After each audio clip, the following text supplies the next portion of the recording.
Hello, and welcome to Module 1 of Digital Photography.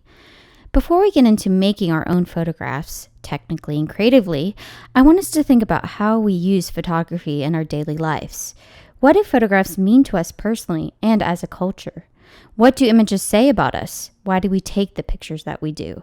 Many critics and artists throughout the contemporary art world have said that everything has already been photographed, and now things only exist to be photographed.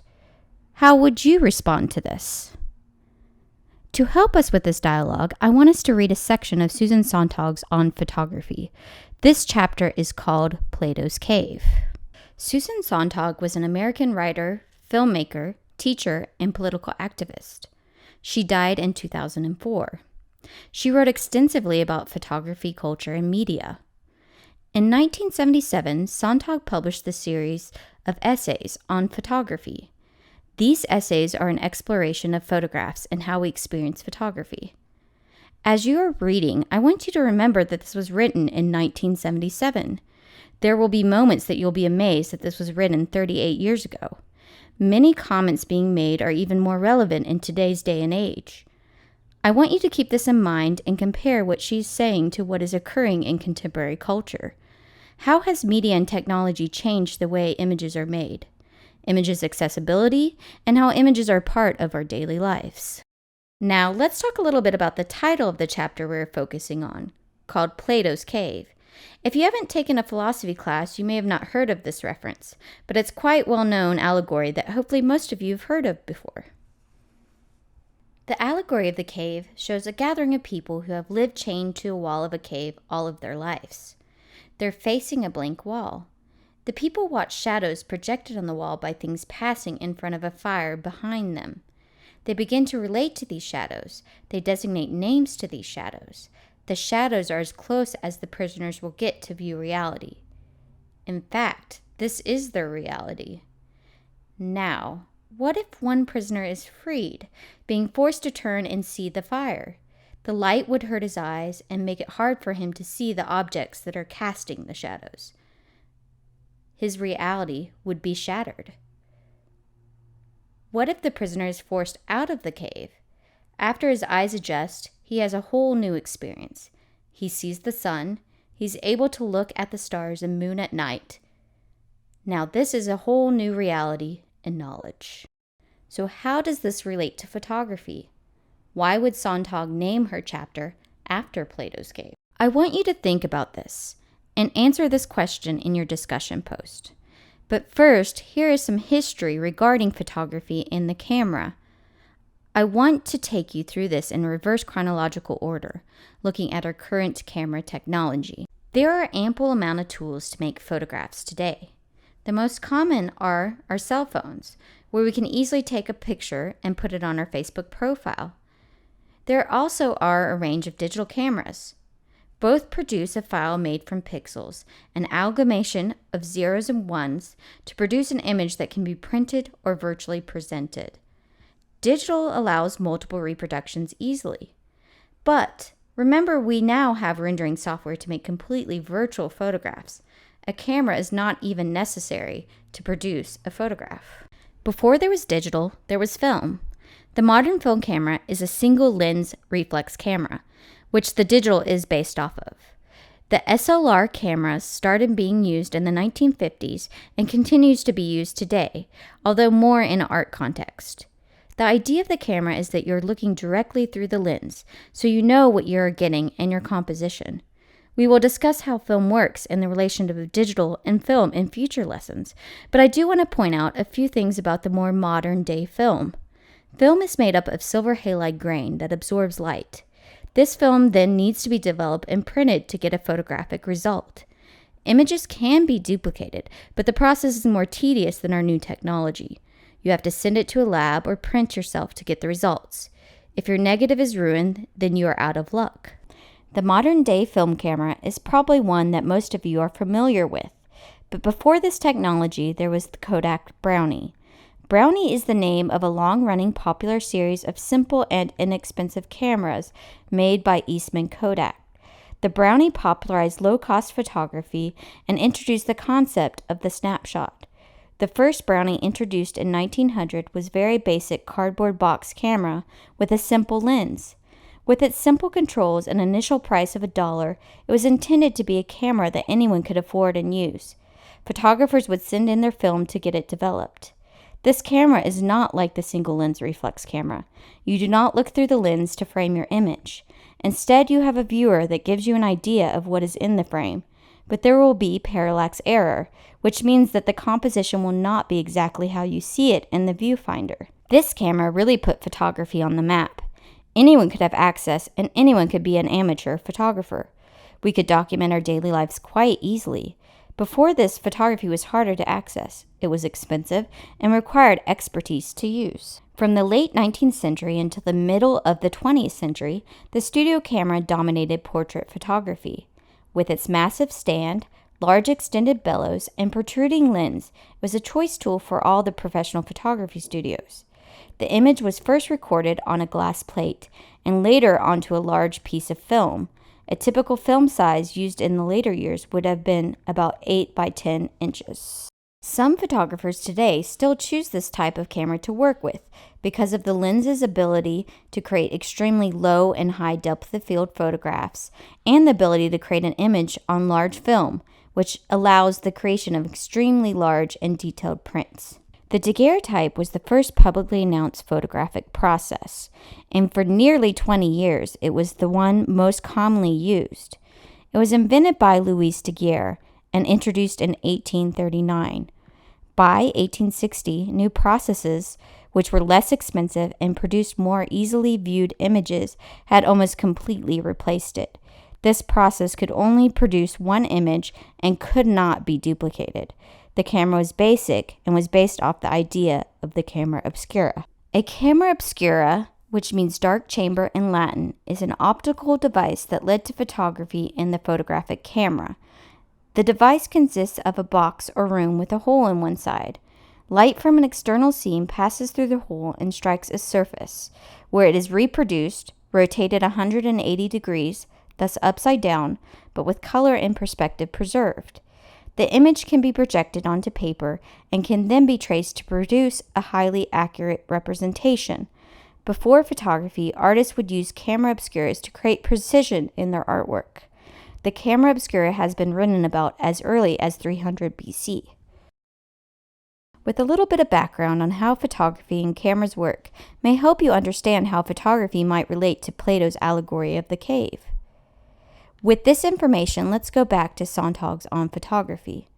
Sontag says, the inventory started in 1839, and since then just about everything has been photographed, or so it seems. This very insatiability of the photographing eye changes the terms of confinement in the cave, our world. Sontag also says, to collect images is to collect the world. Photographs are perhaps the most mysterious of all the objects that make up and thicken the environment we recognize as modern. Photographs really are experiences captured. Sontag also says it means putting oneself into a certain relation to the world that feels like knowledge, and therefore power. How do we use photographs as power? Even when photography first was invented, photography allowed us to see things we'd never seen or experienced before. We know what the Eiffel Tower looks like without even being there. We can learn about other cultures without having to be present. We have the power to see and manipulate all images on any scale. We can hang iconic images of teen stars on walls. We can frame and display images of family, friends, and loved ones. We can put an image of our loved ones in our wallets. We can create an identity for ourselves through images on Facebook. We can look at images in magazines and newspapers and see images on billboards. We are surrounded by photography in almost every aspect of our lives. We can now even manipulate a photograph to make it meet our standards, change our eye color, make us look thinner. What does this do in regards to our relationship with photography? Do we have the power over photography, or does photography have the power over us? One thing that is clear is that photography furnishes evidence. We know that the thing or event itself occurred, or it wouldn't even be in a photograph. But, of course, evidence begins to be challenged with easier ways to manipulate photography, such as Photoshop. But a big question here is, does photography, even unmanipulated photographs, really furnish evidence? One example Sontag gives is the work of Dorothea Lange, who was hired to document the Great Depression for the Farmers Security Administration. Her most iconic photo is the migrant mother. Next to this iconic image is her other shots of the same subject. The composition and perspective and the overall mood of the other photographs are just not the same. Although there are many pictures taken of the same subject, this one was chosen for a very specific reason. It conveys the story that the photographer wanted. It is more dramatic in composition, light, and ultimately the expression on the subject's face suits the concept. When you look at this information, you realize that photographs are always manipulated by the photographer. What is included in the frame and what is not included will always control the viewer's perception of what they see. Hippolyte Bayard was a French photographer and pioneer in the history of photography. He invented his own process known as direct positive printing and presented the world's first public exhibition of photographs in 1839. He claimed to have invented photography earlier than Louis Daguerre in France and William Henry Fox Talbot in England, the men traditionally credited with its invention. Bayard was persuaded to postpone announcing his process to the French Academy of Sciences by François Arago, a friend of Louis Daguerre, who invented the rival daguerreotype process. Arago's conflict of interest cost Bayard the recognition as one of the principal inventors of photography.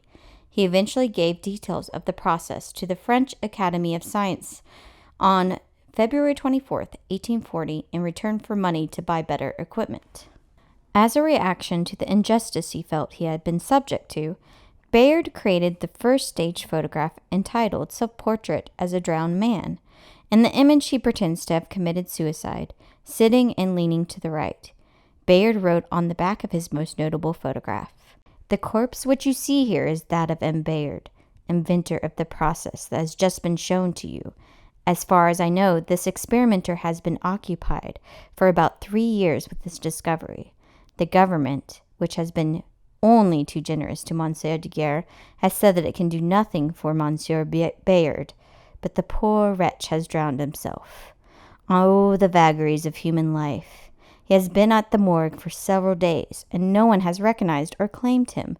Ladies and gentlemen, you better pass along for fear of offending your sense of smell, for as you can observe, the face and hands of the gentleman are beginning to decay." To me, this is evidence that photography never quite can be trusted.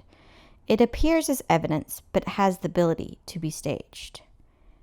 If we look again at the work of Edward Curtis, who famously documented Native Americans in early 1900s, you may notice that the work is more narrative than actually displaying reality. Curtis paid natives to pose. He selected ornaments, vestments, and he played with natural light, tone, picturesque reflections, and the solitary nature of natives in his pictures. The pictorial images of pensive warriors are simulations of the real, transmuted in visual analogies. We know that tools such as Photoshop can digitally manipulate images and can create images that don't even in reality exist. But even at the beginning of photography, photographers were manipulating images in the same fashion. In 1857, only 20 years after photography was invented, Oskar Rejlander composed this photo out of 32 different shots and named it The Two Ways of Life. He was clearly influenced by Raphael and the School of Athens. This photo and its creator, Rejlander, were heavily criticized. Photomontage, stage photography, and the use of new models were all rejected at the time. With all these things in mind, let's go back to the idea of evidence. Family portraits and the portrait has been one of the most popular ways photography has been used as evidence. Photography changed the whole painting industry. Once people would commission for a painting of a person or their family, now they can get a photograph instead. Photographs show evidence of a person's existence. We look at old photos now in a whole different light. One thing is that they always look awkward. Why is this? Let's think about the equipment they used.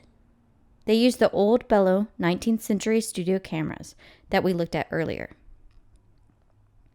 These were clunky cameras, and usually to get a good exposure, it took a long time. To stand in the same position, many sitters would be given braces to help support them during the exposures. These images serve as evidence, but because of the technical limitations, there are definitely barriers in true depiction of the sitter's demeanor. Portraits and family portraits are still taken today. I remember wearing matching outfits and going into the portrait studio with my family. Everything was choreographed and planned, maybe no different than an Edward Curtis photograph. Most families today still do this in their own way or fashion.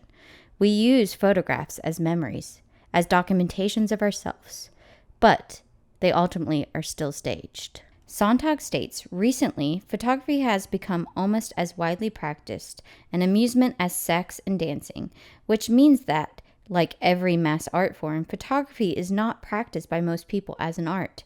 It is mainly a social right, a defense against anxiety, and a tool of power. Think about it. We use photography to document every important part of our lives.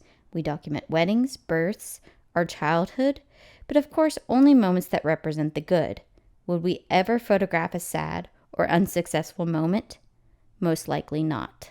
Remember that Sontag wrote on photography in 1977. In what ways do you think this has changed with new technology of today?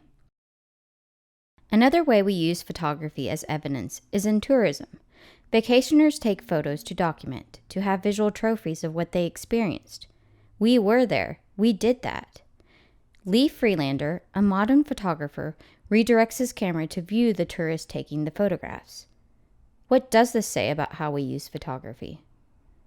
Sontag mentions that the act of taking photographs is comforting. It creates a barrier between the photographer and the new environment. In a contemporary context, we now have things called selfie sticks that we can use to make sure we get the shot. We can document ourselves with ease, anytime, and anywhere. When you really look at photography, you begin to realize its voyeuristic quality.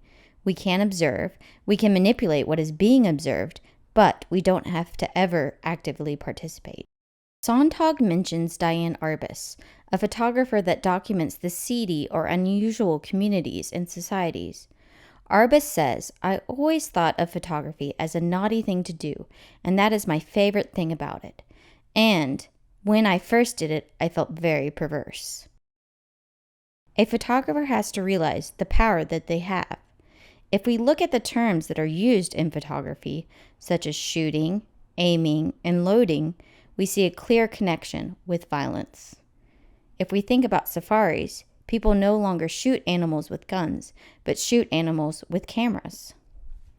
The idea of voyeurism is also relevant when it comes to photojournalism.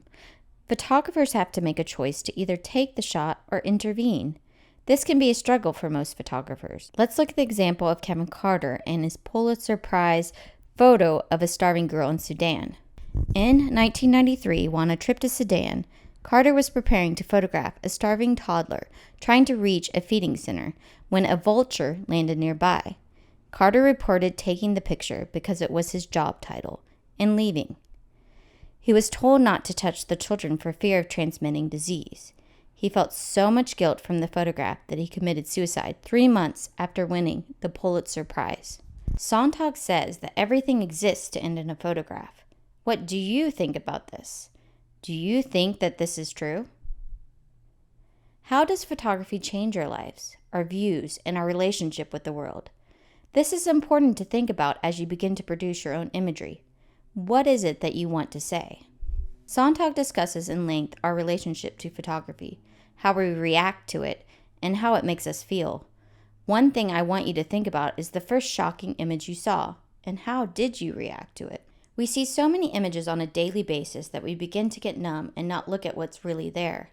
I remember one of the first shocking images I saw as a child was an image by Mike Wells of a famine in Uganda in the early 1980s. The contrasting hands of a starving boy and a missionary spoke louder than any world leader and any news story about the famine in Uganda, and even as a child I could easily respond to this imagery. Do you have a clear memory of a photograph that stuck with you, that shocked you, and that changed your perspective? If so, what was it? Your to-do list for this module is to read the Plato's Cave chapter of On Photography, to discuss some of the key points I mentioned in this introduction, like how photographs furnish evidence, how photography has changed with technology, how photography can be voyeuristic, and how we react to imagery. I also want you to think about this on a more personal basis. How has photography affected your life specifically? So during your discussion post, I do want you to think about an answer for these questions, like the first photo that affected or shocked you.